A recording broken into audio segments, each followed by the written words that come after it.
Do you live in a racist city? I never thought I did. I live in Cincinnati and I haven't seen really any evidence of discrimination against minorities. Now, I know the horrendous history of slavery and violence and discrimination in the Jim Crow era, but this is a new day. In fact, when I was on Cincinnati City Council, it seemed to me that African Americans had the advantage in hiring because the people on City Council were always pressuring the city manager to hire more African Americans. And they were always asking, what is the percentage of women and African Americans in our workforce?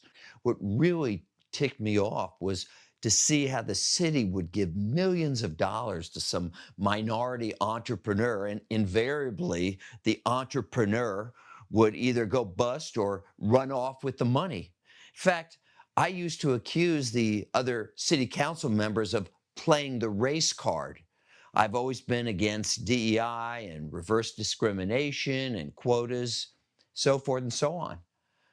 But lately, my perspective has changed.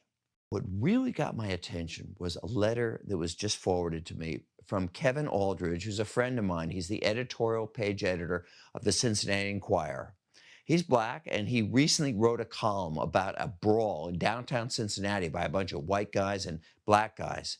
And in response to that, he got this letter. Let me just read you a line or two. It said, if the circumstances are reversed, like you would be losing your tiny little minds. But when it's like you want to say, let's move on. Get your house in order. Teach your low IQ brothers the complex engineering that goes into operating a condom, or are they too stupid? Maybe we all have a lot to learn about race.